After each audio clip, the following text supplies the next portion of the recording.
The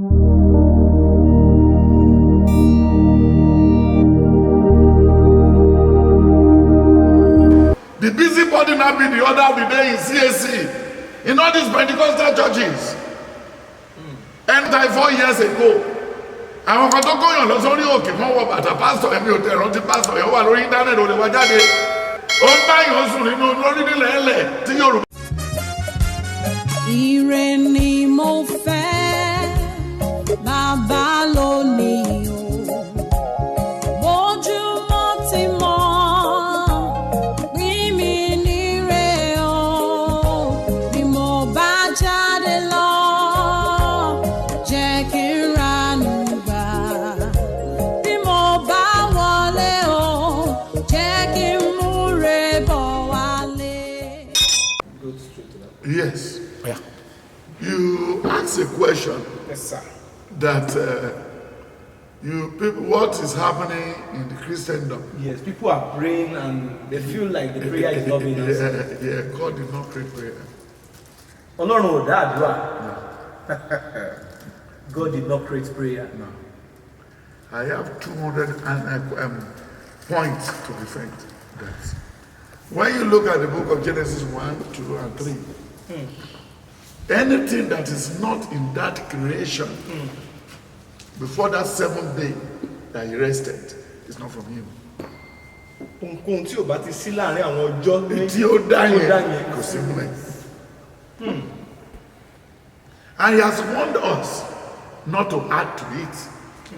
If we add to it, it will add to our trouble. Wow. Then if we remove from it, it will now put more to our trouble. You get what I'm saying? Yes. Then he now said, after he finished everything and rested, what followed immediately was Genesis 3 from 10, is disobedience. What followed immediately is disobedience. And there is no prayer to correct it. And the man gave the order. And he walked Adam out of the garden. Then Genesis 4 again, from verse 1 to 10. He said, now I was thinking God has answered my prayer for having an intercourse with my wife, and then he has a bouncing baby boy. The first and the second time, Cain and Abel, they both killed themselves. Because no prayer can avert this. No prayer can. No, God did not create prayer. Then when you look at the book of Genesis 12, verse 1 to 5, he said, Abraham, live where you are. It's not prayer, it's order. Kí ló fi dáyé? Order. Ó pàṣẹ, leave this place. Then in Genesis 13, he now became a great man by tilling the land. By Abraham and Lot tilling the land. Then when you look at the book of Genesis 26 again, all the seas wealth from his father Abraham was released to Isaac. Isaac started mechanized farming, irrigation farming. Then when you look at the 3 sons of Noah, in the book of Genesis 11, 21, 22, he said they were tilling the land. They didn't go to any Uriuke. They didn't go to underwater. They didn't go to Babish. They didn't go to Odoshan. They didn't go to anywhere. And they made it. And when you look at the rate, what sex has caused in the Christendom, in our life, in our homes. In Genesis 5, 1 to 10, he said when Saint was 400 years old, he begat a wife. Before having a wife, he has a business. That's the farm. He's settled, then has a wife. Then the wife has 2 children. But now, Copper from University of Lagos. When he was in University of Lagos, he had 16 girlfriends. When he was posted to Kaduna, again, he added another 4 in camp, making 16. Then out of this 16, he wanted to pick one. Then this same man will still now live and later said, I was called as a pastor. Isaiah 3, 10, 11, Psalm 11, verse 3, then Jeremiah 29, 11. Then when you look at the book of Ezekiel 16, 44, then when you look at Jeremiah 6, 11, he said, if that same He said, ask for the ancient way. Then in the book of in that Jeremiah 29:11, only the thought I have for you is for peace and not for evil. Then when he asked you again, he said, Psalm 11 verse 3, only take the Sabbath back here. Ìyẹn ló máa wá káàkiri wọn lọ lé babaláwo, wọn lọ church, wọn lọ sí kérúbù, wọn lọ sí rìdí, wọn lọ gbogbo church tán. Then when you look at Job 22, 23 and 24, ó ní mo ti káàkiri, mo ti wá Ọlọ́run káàkiri, mi ò rí. Now once mi ò dẹ̀ ti rí, I rest my case. Then Job 17, you see what he wrote there. Then Job 1, Job 2, Job 3. In Job 3 ló tẹ̀ pààyàn lẹ́kún jù àti Job 2. When I was telling you the other time, nǹkan mi máa wá bí ìdánwò, àwọn yàrá sá lórí òkè, wọ́n sá lọ tí òkun. Olúwa fẹ́ wo bọ́n ṣe lè handle ẹ̀. Ìyẹn ni ti Job. Ewu gbogbo ara everything ṣẹlẹ̀. Ewu kan tó sọ ní chapter 2. Ó ní mo ní ẹnìkan láyé tí ò lè ẹ́bà dalẹ̀ láyé ó ní Job. Ó ní torí pé ó ti ṣọgbà yí ká. Ó ní fàyè lẹ̀ fún mi kọjá kí test ẹ̀. Ó dẹ̀ dánwò for 42 years. Ọ̀rẹ́ sá, everybody sá, everything sá. Ó ní ṣùgbọ́n Job kò ṣẹ̀. Then wọ́n wá ní sọ nísìn, ó ní ò lè dánwò ní chapter 2, ó ní bọ̀dọ̀ ògbúdọ̀ gbẹ̀mí ẹ̀. Ó ní ohunkóhun téèyàn bá ní ló máa fi ra ẹ̀mí ẹ̀ padà. Then Job 3 láti verse 10 lọ́wọ́ 4 ó sọ wípé ó sọ fún Job sọ fún categorically pé kí ló lè gbé jáde mẹ́. Ó ní ohun náà tí mo bẹ̀rù gidigidi ló dé bá mi yìí. Ó ní àṣẹ̀yìnwá àṣẹ̀yìnbọ̀ ìbí dé. Ó ní ṣùgbọ́n Job kò ṣẹ̀.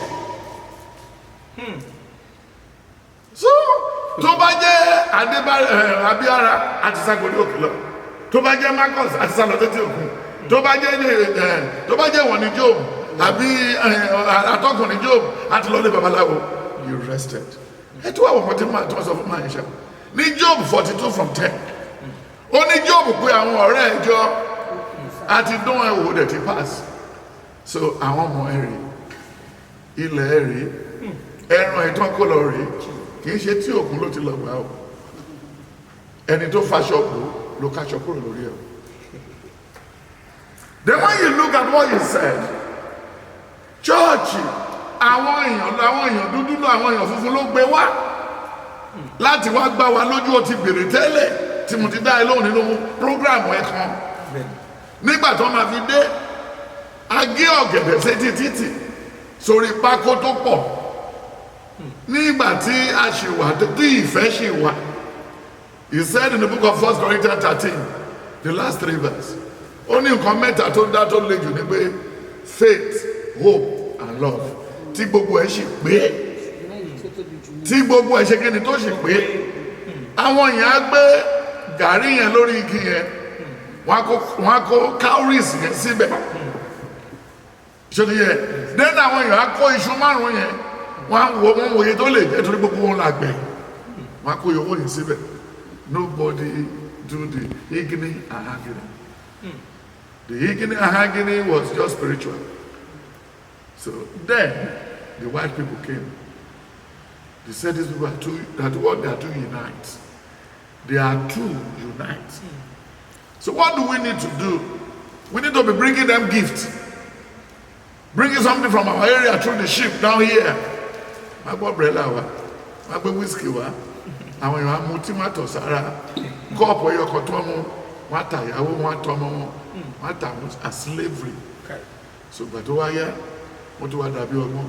Báìbù tó ń jí ní Ethiopia Jésù èèyàn dúdú ni. Báìbù àkọ́kọ́ tó ń kọ Ethiopia náà ti kọ́. Then gbogbo nǹkan tó ṣẹlẹ̀ Pharaoh àti kìnnì Africa ni. Even Jerusalem tó ń sọ Africa ni. Then Saudi Arabia Africa ni. Ibi táwọn òyìnbó gbójú tó gbógun tì nìyẹn. The lẹ́yìn tó wá ṣe gan wọ́n gbé Christianity wá. Then wọ́n gbé Christianity wá wọ́n rí pé kò ní lè work until tá a bá tún gbé ìwé kíkọ wá. They brought the 3 arrows: reading, writing and arithmetic. So the 3 arrows. So when they brought all these things to derail us, to take us off the way, to plant disunity like we have in Nigeria today. Some people are still complaining. It was Awolowo that derailed us. We could have won the Civil War. We could have won the Civil War. Awolowo said you cannot be giving them food. and you are still fighting them. They are not your people again. Remove food and water. Then later, they were dehydrated and everything collapsed. Then they surrendered.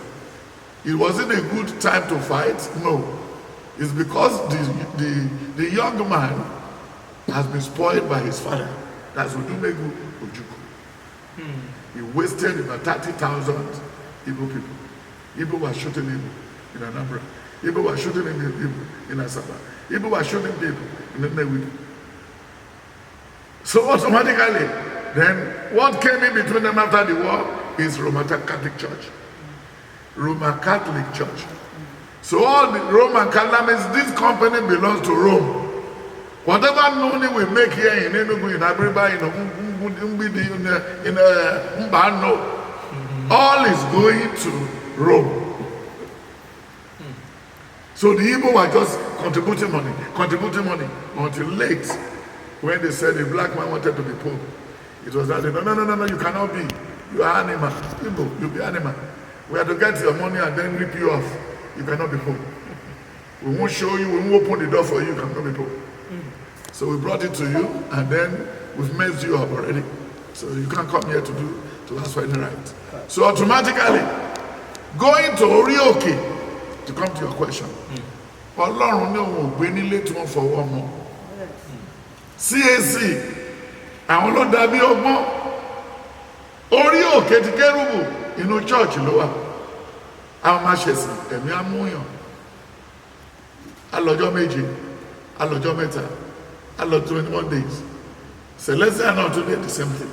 Ṣùgbọ́n nígbà táwọn CAC rí pé wọ́n ti loser carry the day, àwọn CAC ló dàbí ọgbọ́n pé Orioke wà níbi kan torí wọn ò ríran. Ìyà tó jẹ ẹni tó dá CAC lẹ́pàgbà ó ju eléyìí tó jẹ jù lọ́wọ́ ìyàwó ẹ̀. Ìyàwó ẹ̀ máa ń lọ ata, omi ata, á dàlé Babalọ́lá lórí. Babalọ́lá ò ríran. Ó lè gbàdúrà kú. So at the end of the day, nítorí pé ibi tó ti ń wa katapila lọ́lọ́lọ́wà ti kọ́ sí ní Àràkejì, bulldozer wọ́n ṣe títì lọ́ni, ọ̀pẹ tó fi sun iṣu jẹ́ ndóbọ́ọ̀lẹ̀ lórí katapila tó fi sun iṣu jẹ́ lọ́lúwa sọ fún lójú àlágbẹ́lọ́wọ́ ìmọ̀ yẹn mo fẹ́ rán ẹ sí gbogbo èèyàn sórí pé kò gbẹ bó ṣe gé síbẹ̀ náà ló wà. So mo ti rán ẹ níṣẹ́ láti ní ìlọ lọ máa sọ̀rọ̀ Ọlọ́run fún àwọn èèyàn. Ẹ fi Òṣùgbó lẹ̀, ẹ fi Ayélálá lẹ̀, ẹ fi Ẹlẹ́ràn lẹ̀, ẹ fi gbogbo bíbọ̀rìṣà lẹ̀, ẹ fọtí lẹ̀, gbogbo wọn ẹ náà kẹ́mi lè gùn ní kíkẹ́ torí ìjọba ọ̀run. Nígbà tí wọ́n bá ní kó má mú tí já sí gọ́tà, kẹ́mi ẹ má bàa bọ́ náà ní torí liver problem, torí gbogbo everything tó lè ṣẹlẹ̀ ní ẹ̀. Then o ní lè rìn lóru, then gbogbo nǹkan tó bá ṣe wà ṣe pọ̀ lórí pípé. And those are the things they did in CAC. So lẹ́yìn tó bá ra àwọn tó gorí òkè, àwọn tó ká lára jù CAC ni wọ́n sọ̀yàn di ọ̀gbọ́n torí àwọn òkúrò lójú kan. Tó bá wo bàtà CAC àti Gospel Faith Mission, ó tìkì ju tírélà mọ́tò. Wọ́n máa balẹ̀ nínú chọ́ọ̀chì gbẹ̀gbẹ̀gbẹ̀gbẹ̀gbẹ̀gbẹ̀ bẹ́ẹ̀ ni pé ayé fẹ́ parẹ́ máa gbọ́ ní sùúrù. Ìwọ ló béèrè question, kò sí ìjà, kò fẹ́ lù mí. So nígbà tí ìyẹn rí bẹ́ẹ̀, wọ́n wá sí gàdákú, wọ́n wá kó túùtù jọ.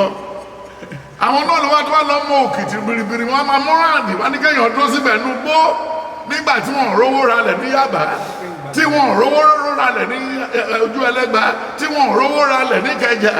Wọ́n ní kẹ́ máa bọ̀ lórí òkè, orí òkè Ọlọ́run kọ́lé, orí òkè Ẹ̀rìmà, orí òkè Ọlọ́run gbàdúrà, orí òkè Ọlọ́run ọ̀rọ̀ Agẹlú, orí òkè èèyàn wọ mọ́tò, orí òkè obìnrin kú kò rọ́mọ gbé sẹ́yìn. Ẹ jọ̀sà gbogbo òun náà táàgì ní bẹ́ẹ̀ pé èèyàn register company. Wọ́n lẹ́nìkan tí wàá mẹ́ta tọ̀sẹ̀ mẹ́ta, kí ló ṣẹlẹ̀ sẹ́bí ẹ̀? Kí ló dáwọn ẹbí ẹ̀ ò wá lọ kò lẹ́bí? Kò lára, kò jẹ́ èèyàn, orí ẹ̀ ti yí, half derailed, half mental person. Ẹni ẹ̀dẹ̀dẹ̀ wà ń bẹ̀ ẹ ti gbàgbẹ́ títí ẹ tó wá padà sílé pẹ̀lú kidney problem, ẹ wá padà sílé pẹ̀lú prostate, ẹ tó wá padà ẹ̀sẹ̀ wá hospital lọ. Ṣé orí pípé wà nínú ìṣá? The other ti ṣàlàyé Ephesians 28. Ephesians 4:28. Ó ní kí a fi olè sílẹ̀, ó ní ẹni tó ń jalè kó má ṣe jalè wọn. Then tó bá wọ 2 Corinthians 12 from verse 6-7, ó ní oore ọ̀fẹ́ mi ti tó fún ẹ. Ó rántí ibi tó fẹ́ ṣe fún wa ní Acts of the Apostle 9 tó fi rébọ́ lẹ́yìn ẹ̀ṣin. Oore ọ̀fẹ́ mi ṣe kí ni ó tó fún ẹ. Then lẹ́yìn yẹn ìsàlẹ̀ ní verse 12 to 21 ó ní kó rántí pé nígbà tá a wà láàrin yín a rántí pé a fi ọwọ́ wa ṣiṣẹ́. We never rely on anybody. Nǹkan táwọn èèyàn fi ta wá lọ́rẹ nínú ìrìn àjò a rántí pé àwọn ìjọ kéékèèké náà là tún fún. Then he warned about busybody.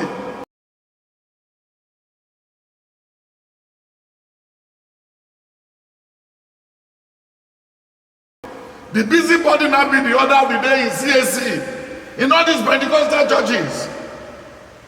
And ọjọ́ mẹ́ta 4 years ago, àwọn kan tó kóyàn lọ sórí òkè wọ́n wọ bàtà pásítọ̀ ẹ̀mí ò tẹ̀ rántí pásítọ̀ yẹn wà lórí íńtánẹ́ẹ̀tì ò lè wá jáde. Ó ń báyàn sùn nínú lórí nílẹ̀ ẹlẹ̀ tí Yorùbá ò gbúdọ̀ ṣe. Nílẹ̀ ẹlẹ̀ wọn ò tẹ aṣọ lẹ̀. Lára àwọn tó ń kó lọ ní yàfọ́tò ẹ̀ lọ́wọ́ jáde kò pé síbẹ̀.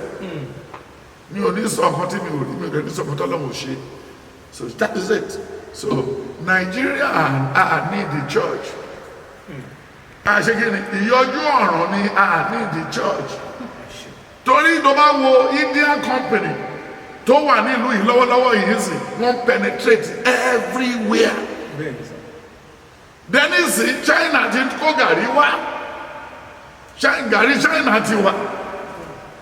Wọ́n ti rí wa bí ẹni tí ìgbẹ̀yìn ayé dé bá. O lè dé China kò rí signboard church. O lè dé Japan kò rí signboard church. Eléyìí tó wà ní London tó bá lọ wàásù ní London lẹ́ni bàjẹ́ sọ̀rọ̀ yìí wọ́n fẹ́ lù ẹ́ pa àwọn ọlọ́pàá wọn. Lẹ́nu wọ́n dẹ̀ tún sọ wípé wọ́n tún fi yé wa nínú Bíbélì pé ó rọrùn fún ìbákasí láti gba ìwà abẹ́rẹ́ ju olówó kan láti ṣe kíni láti wọ̀jọba ọ̀run. Then what about the man who print the Bible? Bible olórí ìjù King James báyìí àìsàn ó reckless ju òbúkọ tó wà láàrin abo ewúrẹ́ mẹ́wàá. Dẹ́nìbò ni King James máa wà lẹ́nìí. Ṣebí London yìí náà ló sọ pé Jésù Mary àti Martha John 11 John 12 pé Mary àti Martha pé wọ́n fẹ́ bí friend Jésù. Dennis tó bá dé London wọ́n ti ta gbogbo church tán wọ́n fi ń ṣe group home wọ́n fi ń kọ́ ilé tó lè fi rent tó bá ti dá wàhálà alẹ́ láàrin àwọn Arab wọ́n kó wọn wọlé as refugee tí ìjà bá ti wà láàrin Palestine àti Israel wọ́n kó wọn wọ London láti wá ṣe kíni direct slave trade. Wọ́n kó wọn wọ́n fún wọn ní tọkàn bá wọn bá fẹ́ balẹ̀ wọ́n ní ẹ̀kàn wá síbí ni o àti dá wọn padà. Wọnú ẹjọ́ mẹ́ta yìí sígbà tí mo sọ fún ẹjọ́ ìwé Labour ló máa win ní election yẹn. Every one of us must rise up. The armed forces are not neutral. They collude. They collude. They collude with the armed bandits that kill people, kill Nigerians. Ire ni mo fẹ́, bàbá lónìí o. Bójúmọ́ ti mọ́, pín mi níre o. Bí mo bá jáde lọ, jẹ́ kí n ranú gbà.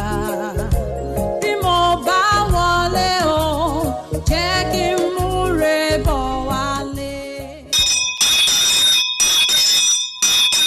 Ògo ni fún Ọlọ́run lókè ọ̀run. Ẹ káàárọ̀ níbi tí ẹ ti ń gbọ́ mi. Ayọ̀ Ọlọ́run ló máa jẹ́ tiyín lónìí. Mo fẹ́ bá ẹnìkan sọ̀rọ̀ gẹ́gẹ́ bí ẹ̀mí Olúwa ti darí mi. Please and please, má rora rẹ pin. Please don't kill yourself. Ìrònú suicide tó wà lọ́kàn rẹ yẹn, Olúwa bá wí láàárọ̀ yìí. Fọkàn rẹ balẹ̀. Gbàgbọ́ nínú tí mò ń sọ láàárọ̀ yìí. Nítorí fẹ́ para rẹ lórí yẹn, mo fi dá ọ lójú pé láìpẹ́ yìí ó máa já sí ọpẹ́ fún ọ. Dákun, stop thinking that suicidal thought. Please stop it. Má dán wò. Ògo rẹ ti fẹ́ dé. Ìwọ tí ẹ gbàgbọ́, gba ọ̀rọ̀ Ọlọ́run lẹ́nu mi gbọ́. Kò pẹ́ mọ́ rárá. Just give God few weeks and few days, and you will see what God will do. ògo ni fọlọ́run lókè ọ̀run. Mo kẹ́yìn ọlọ́jọ́ ìbí láàárọ̀ yìí, ẹ ra àánú gbà o, ojú òní tì yín, àdúrà kọ̀rọ̀ yín yóò dẹ̀rí gbangba, ẹ ṣeré lọ́dún yìí, bẹ́ẹ̀ ni kó rí lórúkọ Jésù Olúwa wa. Iṣẹ́ àwọn àpọ́stélì orí 12 ẹsẹ̀ 10, Iṣẹ́ àwọn àpọ́stélì orí 12 ẹsẹ̀ 10. Bíbélì wípé wọ́n kọjá ẹ̀ṣọ́ kìíní àti ìkejì, wọ́n wá dé ẹnu ọ̀nà ńlá onírin tí ó jáde sínú ìlú. Fúnra ilẹ̀kùn yìí ni ó ṣí sílẹ̀ fún wọn. Wọ́n bá jáde sí ojú ọ̀nà kan. Lójú kan náà, áńgẹ́lì náà bá ra mọ́ Pétérù lójú. Ògo ni fọlọ́run lókè ọ̀run. Wọ́n mú Pétérù, wọ́n fẹ́ pa, ṣùgbọ́n wọ́n ní káwọn fi ilẹ̀ kí ọjọ́ àsè àwọn kó kọjá. Wọ́n fi sínú túbú onírin. Ọba Hẹ́rọ́dù, gẹ́gẹ́ bí ẹ̀kọ́ tí a kọ́ nínú ìmọ̀ ìjìnlẹ̀, wọ́n ní odidi sójà 16 16 soldiers ò ní wọ́n ní kó máa ṣọ́ Pétérù nìkan nínú túbú. Ṣùgbọ́n ní alẹ́ ọjọ́ kan, Ọlọ́run Pétérù rán áńgẹ́lì sí i. Àwọn sójà wọ́n sùn bí òkú. Ṣéènì tí wọ́n fi de Pétà ó já lọ́wọ́ ẹ̀. Ilẹ̀kùn tí wọ́n tì mọ́ Pétà, ilẹ̀kùn túbú kìíní àti kejì, gbogbo ẹ̀ ló ṣí fúnra rẹ̀. La bá mú Pétà jáde. Ẹ̀yin èèyàn Ọlọ́run ò ṣèlérí fún wa pé a ní níṣòro, ṣùgbọ́n ó ṣèlérí wípé òun máa kó wa yọ. Ọlọ́run ò ṣèlérí pé a ò ní ní wàhálà, ṣùgbọ́n ó ṣèlérí wípé òun rán áńgẹ́lì rẹ̀ sí wa, yóò pa wá mọ́ ní ọ̀nà wa, kò ní jẹ́ ká fi ẹsẹ̀ wa gún òkúta. Ẹ̀yin èèyàn Ọlọ́run, dí ìlérí Ọlọ́run mú. Nínú ogun yẹn áńgẹ́lì máa dìde fún ọ. Ìrànlọ́wọ́ àtòkè wa máa jáde wá. Nínú túbú yẹn wàá jáde, nínú ẹ̀wọ̀n yẹn wàá jáde, nínú ogun yẹn wàá jáde. Kìkì pé ìwọ gba Ọlọ́run gbọ́, lórúkọ ńlá Jésù Kristi yóò sì dára fún ọ. Bíkíbi tó bá wà, ó yá tẹ́wọ́, jẹ́ ìsúre fún ọ. Ohun tí wọ́n ń pè ní supernatural open door lórúkọ Jésù kó ṣẹlẹ̀ sí ayé rẹ báyìí. Gbogbo inú túbú tó wà, Ọlọ́run ayérayé kó fà ọ́ jáde. Gbogbo inú ẹ̀wọ̀n tí o wà nínú ẹ̀mí, alágbára ọ̀run kó gbé ọ jáde. Áńgẹ́lì tó tú Pétà sílẹ̀ lórúkọ Jésù kó bẹ ayé rẹ wò. Gbogbo ìdè tí ó jẹ́ káyé rẹ ní ìlọsíwájú láàárọ̀ yìí, kídè yẹn máa já, kí ẹ̀wọ̀n kó máa bọ́ kúrò lọ́wọ́ rẹ. Látòní lọ kí ayé ẹ kó ní tẹ̀síwájú, kó sì dára fún ọ. Ìbùkún ni fún ọ bó o ṣe ń jáde lónìí. Ìbùkún ni fún ọ nígbà tó bá ń wọlé. Ó pàdé aláàánú o, àwọn áńgẹ́lì láwòrán ènìyàn, ó pàdé wọn, ojú ò sì ní tì ọ́. Kí àlàáfíà kó jọba ní ìpínlẹ̀ wa, kí àlàáfíà kó jọba ní orílẹ̀-èdè wa, kí ògo Ọlọ́run kó búyọ lára rẹ̀. Lópin ọjọ́ òní kó fò fáyọ̀. Ó ti rí bẹ́ẹ̀ lórúkọ ńlá Jésù Kristi Olúwa àti Olùgbàlà wa. Àmín. Èmi ni tiyín tòótọ́, Jeremiah Túnjí ọmọ Òkunlọ́lá. Àlàáfíà ni fún yín. Ìwọ tó ṣe tán láti rẹ́rìn ayọ̀, ó yá ní 9 Sundays of Laughter 2024. Àkókò ẹ̀rí mi rẹ̀ ọ́. Omijé ti sọ ẹlòmíì darúgbó ọ̀sán gangan. Ìbànújẹ́ tó gba ọkàn ẹlòmíì kò jẹ́ kó rójú ráyè ní fọkànbalẹ̀. Kò ó má mi kàn. Àkókò ẹ̀rín ayọ̀ rẹ ti dé. Ìwọ ṣáà ti jẹ́ ká pàdé ní 9 Sundays of Laughter. Àkórí ti ọdún yìí ni The glory of God shall rise upon you. Ògo Olúwa yóò yọ lára rẹ. Sunday mẹ́sàn-án gbáko ló fi máa ń wáyé. Sunday August 4th 2024 ni Sunday àkọ́kọ́. Sunday September 29 2024 ni 9 Sundays of Laughter máa parí. Aago 10 òwúrọ̀ ló máa wáyé ní gbogbo ọjọ́ Sunday yìí o. Ní the African Church Solution Camp tó wà ní Samuel Wange State Lábẹ́òkúta. Bàbá wa nínú Olúwa Bishop Dr. Jeremiah Òkunlọ́lá, bàbá irú òwúrọ̀ àti ọ̀pọ̀lọpọ̀ àwọn ẹni àmì òróró Ọlọ́run ni wọ́n máa ṣe ìránṣẹ́ ń bẹ̀. Àkànṣe àdúrà yóò máa wà fún gbogbo ẹni tó ń wojú Olúwa, fún ọmọ àti gbogbo ẹni tó ti tó ṣègbéyàwó. All marriageable singles máa bọ̀ pẹ̀lú ìgbàgbọ́ kí wọ́n lè bá ìwọ náà fò fáyọ̀. Bá ìrẹ́rìn ayọ̀ ní 9 Sundays of Laughter. Jésù ọba panilẹ́rìn yóò fi ẹ̀rín sí ẹnu gbogbo wa o. Jésù lolúwa. Taraba is a mini state. It's a mini Nigeria composed of various ethnic groups living together reasonably peacefully. But the peace in this state is under assault. There's an attempt at ethnic cleansing in this state and of course in all the riverine states of Nigeria. We must resist it. We must stop it. Every one of us must rise up. The armed forces are not neutral. They collude. They collude. They collude with the armed bandits that kill people, kill Nigerians. They facilitate their movements. They cover them. If you are depending on the armed forces to stop the killings, you will all die one by one. The ethnic cleansing must stop in Taraba State. It must stop in all the states of Nigeria. Otherwise, Somalia will be a child's play. I ask every one of you to be alert and defend your country, defend your territory, defend your state. You have nowhere else to go. You have nowhere else to go. God bless our country.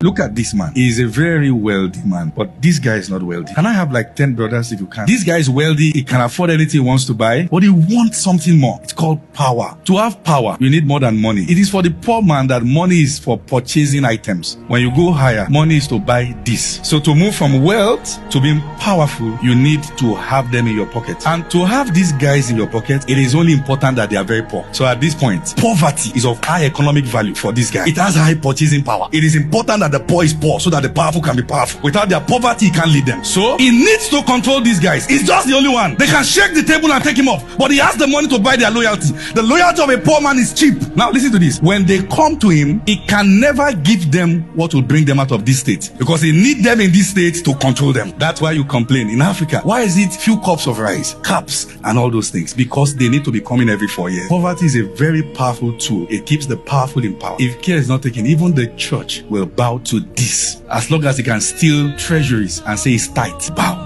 So this guy comes to this guy's house and you see them queue at his door. What will he give them? Rice, meat. He doesn't mind killing cow every day, but he could give them money for one cow. You go establish yourself. If he gets established, he can't have him again. So he should never be established. He will only give him what will keep him coming. This is the difference between worldly system of leadership and transformational leader. A transformational leader wants to give you what will make you independent. What is these guys bragging to? Money. And guess what? These guys come together. They will kill themselves to win his favor. Instead of them coming together and empowering themselves and break his yoke. No, they will never. They will kill themselves, drag themselves, insult themselves, put tire around their own neck for stealing what they don't have. If you have the police amongst them, it will kill his kind for what he also lacks. And this guy is just playing a small game. As long as you are in lack, you are in this equation. What I'm trying to show you is that no nation will break free until transformational leaders rise. And how will we do that? Empowerment. The church must start telling people the truth that empowers them. Empowerment. What a poor man needs first is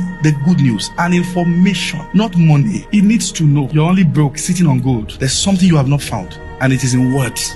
If you ever tell people they are more than what they think they are, you're empowering them, and that's the good news they need.